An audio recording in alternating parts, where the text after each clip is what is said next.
Hey, what's up, you guys? Welcome back to another video. Glad to see you guys again. Well, not physically see you because, but I know you guys are watching. Anyways, I know it has been a while since I last filmed. I believe it was either the Laker game was the last vlog, but just kind of wanted to catch up with you guys and just kind of let you guys know why I was MIA for a little bit. So yeah, let's go ahead and get started. Alright, so I checked and my last post was a few months back.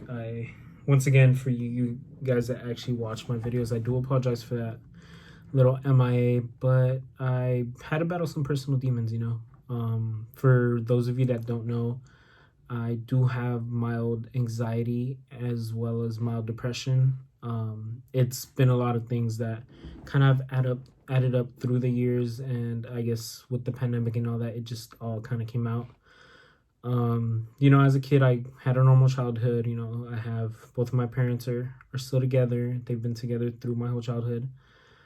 So nothing, out of the ordinary with that, but I've just always been like an overthinker. Like, my parents would argue from time to time when I was younger, and that kind of stuck with me growing up, as well as just arguments in general, like with anybody. Like, I'm one that if I can't avoid confrontation, I will.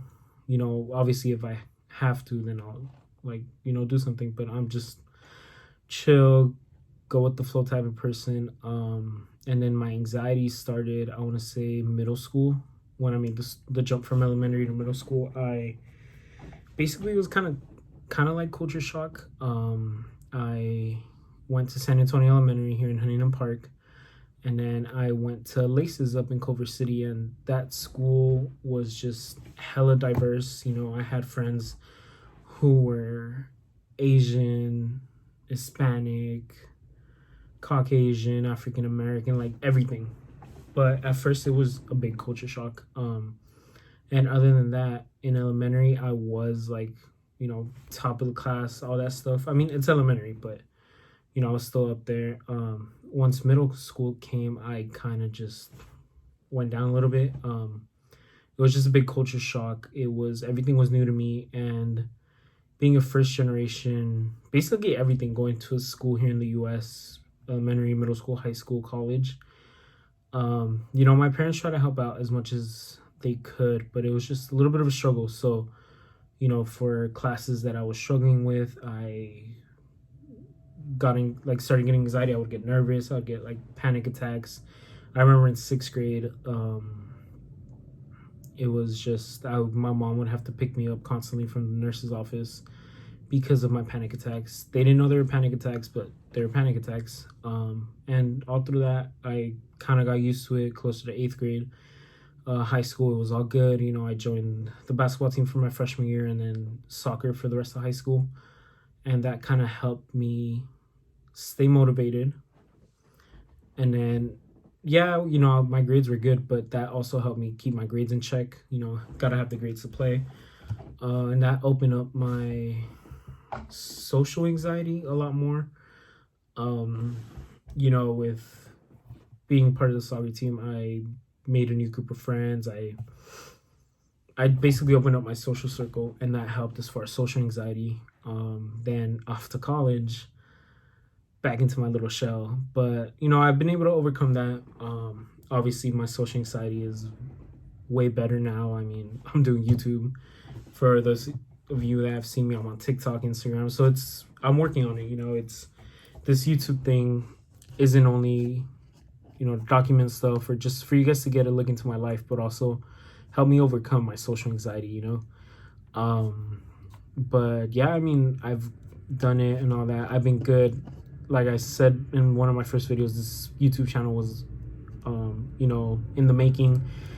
My social anxiety would kick in, and I would just kind of backtrack on it. But now that it's done, I thought, let me fill you guys in, especially through this little slump that I had. I went MIA. But yeah, catch up maybe 2018. On my way to work, and I get a text from my mom saying, hey, your grandpa's having a stroke or a heart attack. I'm gonna take him to the to the office, to the hospital, and then we'll go from, like, I'll keep you updated. That first time, my anxiety kicked in. I was pulling up to work, actually, and I just kind of had to keep myself composed. I had a lot to deal with that work, so I just had to keep myself composed. With that, luckily, he made it out. All was good. And then flash forward 2019, almost right before the pandemic. My grandpa had this disease, and it took him to the hospital. But this time, basically, I'll paint you guys like the scenario. This was on a Friday. I was off of work. I had plans to go with my girlfriend to Disneyland. And as she's getting ready, I'm there to pick her up. I get a call from my mom saying, hey, you might want to come down to the hospital. They're going to take your grandpa into surgery, but they don't know if he'll be able to make it out. And so I was like, fuck, well, sorry. I think that's the first time I cursed in this channel, but I was like, damn, like, what do I do now? So I head over there. I wait the hours for the surgery. They're saying he's going to be good. So my parents go, you know what? Go to Disney. At that time, it's the annual pass, so you can just go whenever. We'll keep you updated and everything, if anything. So I was like, okay, cool. We go, we meet up with her friends. We're there for a couple hours. As we're leaving, my mom, I text my mom asking how everything is, because I hadn't heard an update. And she calls me, and as soon as my phone rang, I sent her a text. You expect a text back. But as soon as my phone rang, I was just like, oh, man. All right. So she goes, hey, your grandpa's not in the best condition right now. The doctors are saying to just bring the family that's nearby so you can say your goodbyes. And at that moment, I didn't know how to react. Like, I didn't know what was going on. Yeah, I have had family members that passed, but family members I wasn't really that close to. And, like, this was my grandpa. Like, he raised me when my dad was at work. My mom was busy. Like, they helped me be the man I am. He helped me be the man I am. And so I'm just like, fuck, okay. I tell her, like, let's go to the hospital. I go in, we get there, I go in, see him. He's not the man I got used to seeing, but he's not in the best condition. I say, and this is like pura casualidad, like, it's just, it just happened. I just happened to be there. But my aunt had brought a priest to, in the Catholic religion, when you're on your deathbed, a priest comes and, like, absorbs your sins, like, forgives you, so you can go to heaven. And I actually got to experience that. So that was just kind of like another trauma to add to, like, my anxiety. But, he pushed through. He made it. We luckily had him for another year. Comes 2020, the pandemic. The pandemic started late February, early March. So we weren't really seeing them as often. My parents and I were at our house. They would be at their house. We would just FaceTime every now and then, but that was really it. And then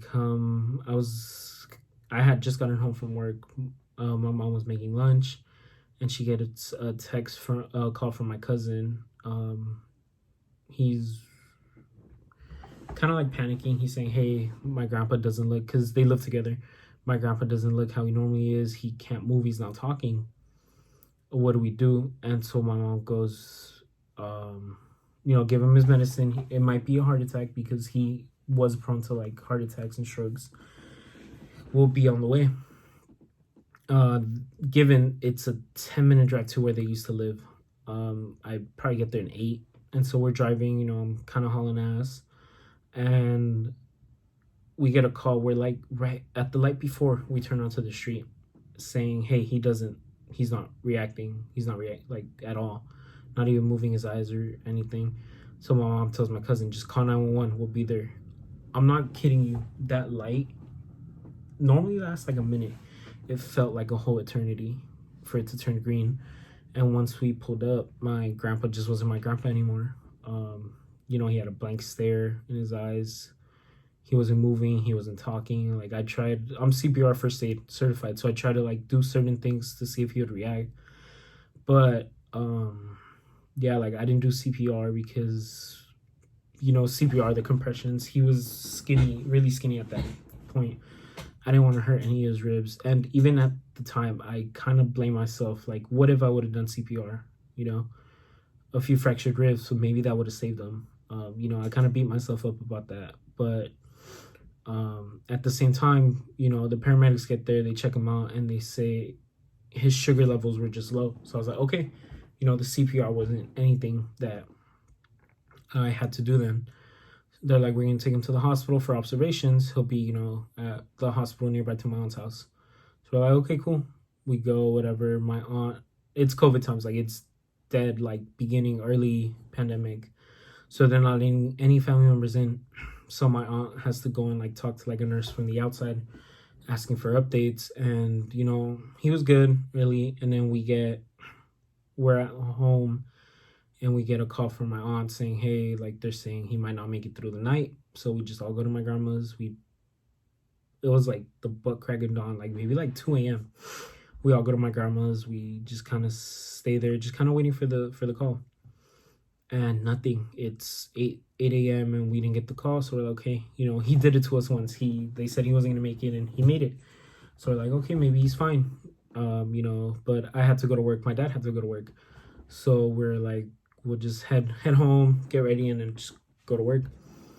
And we're all hungry. We hadn't eaten that night. So my dad decided to stop by McDonald's, and right when we're gonna pull up to the drive-thru, we get a call from my aunt. Getting that call, we knew already. She was crying, saying my grandpa hadn't made it. He had passed away.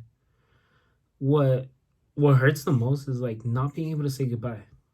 COVID times, I get it, the pandemic, but just not being able to have like an appropriate goodbye is just what hurts me the most, and thinking about it just kind of brings me down all the time. But like I said, being the oldest in the family, first generation, everything, I had the responsibility of basically calling mortuaries, funeral homes, cemeteries, all that stuff, getting that info. So while my family was in the living room, grieving, crying, I was holding a bag and just doing what I had to do. So I think that's why also like it kind of comes back to haunt me every now and then, and I just fall into like a little depressive episode because I didn't have like, time to grieve. He passed, I cried a little bit, time to step up. And so then, I found the funeral home, found the cemetery. It was just a matter of just kind of collecting the funds. We didn't do a GoFundMe or anything like that, because it was just so short time. But luckily, with family, we're a small family, but we're all able to just put in everything, get the funds. And I even bought my grandpa the suit he got buried in, which, makes me happy. I was able to send him off looking all snazzy like he always was. But yeah, that happened in March, the end of March. Actually, he passed away March 31st. And then in June, so that was my dad's dad. And then in June, my mom's mom falls ill.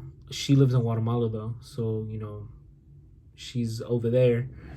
And so my grandpa over there is the one that's sending us updates. And on a Saturday, I went to the eye doctor. And so my mom was like, hey, give her a call. She's not in great condition, but just give her a call. It can be either to say goodbye or just cheer her up. So I call her, to cheer her up. We're talking, and she's not talking as much, but she's literally like, saying a few words. And then I hang up. I tell her, bye, Grandma. I love you. Everything's going to be okay. And she said, yeah, I love you too, mijo. And that was it. And turns out that was the last person she talked to. Her last words were to me. After that, she just stopped talking. She was really sick. And mid-June, she passed away as well. So in the span of March, April, May, June, 3 months, I lost 2 important people in my family. People that I love dearly. And same thing. I didn't really have time to react. My first worry was my mom. I gotta make sure my mom's okay. Yeah, my dad's here, but as the only son, you gotta make sure your mom's okay. So I cried a little bit, but just made sure my mom was fine. And yeah, it was tough. I didn't have time to grieve both deaths. Yeah, sure, everybody grieves their own way, but it it's tough. Anyways, moving forward, she got buried over there. We got to see it through Zoom. Heartbreaking, of course, not being able to say a proper goodbye to two family members because of this stupid pandemic. But yeah, after that, I just kind of fell into a slump. With COVID, we couldn't do anything.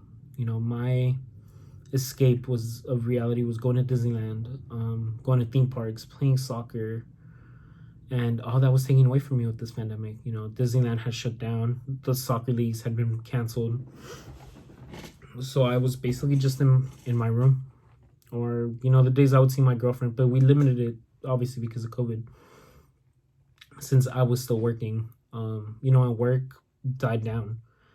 I was basically just driving in a city car and doing nothing, and all that just kind of made me fall into a little depressive episode. And then my anxiety was always at a high. Like, I would be like, great, if a family member got sick, I would be like, fuck, they're gonna die. Like, it was just stuck, implanted in my head, someone's gonna die. Like, and it sucks, because that's not what you want to think. And then later, yeah, like, the pandemic started kind of getting a little better. Got out, went to, like, Disney opened up, we went, like, everything's good, Yeah, the tattoos actually are, like, my way of kind of relaxing as well. That's why I have, like, 3, and I'm planning a whole sleeve, but that, helps. Now that everything's kind of opening back up, it helps. I don't fall low like that. Going to school in person helps a lot too. Work, picking up, working with the kiddos, and like it's tough. And actually, for those that don't know, I actually started going to therapy. UCLA has a STAND program. It's free therapy for students. So that's helping a lot. It's once a week with like activities you have to do before sessions. So that like helps a lot too. I've been able to like open up a lot more with my girlfriend, my parents. It's tough, but it's baby steps. But back to what I was saying, like, yeah, I'll fall sometimes in these little episodes, and I have family members, loved ones that help me pick back up. And yeah, I just want to go on here just to address that and just say, whatever shit you're going through, there's always going to be someone there for you. And if there's no one, well, fuck, hit me up, DM me on Instagram if you guys have my number, text me, like something, but there's always going to be someone there for you. No matter what, no matter how low things may seem, you're here for a reason. You're alive for a reason. You're here. Just be thankful that you're here. You're healthy. Yeah, everybody has their problems, but you're there, you're healthy. Be proud of who you are. Everything has a way of solving itself. Or, you put in the work, the results will show up. It might not be instant, but they'll show up.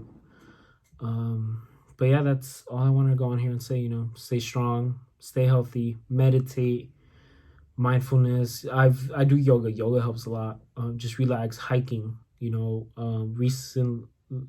the first hike I took during the pandemic, after all this happened, I got to like the top of where I went, and I just yelled my lungs out. Like, that helped a lot. Do some activities. There's hotlines, there's websites that'll help you out. I'll list them in the description below, but just stay strong, We're all gonna get through this. It'll all get better. But yeah, that was my story, and just wanted to share it. It took a lot of courage for me to share it. I know a lot of people do it, and it depends on the person. But yeah, just be proud of who you are. Don't be afraid to talk to your family, your friends, your loved ones, and if not, I'll list some resources in the description, as well as you guys will feel free to message me. Other than that, I'll be posting a slightly happier vlog soon. Stay updated, and if you guys have any questions or anything, DM me. Need any help, DM me. I got you guys. I'll see you guys later.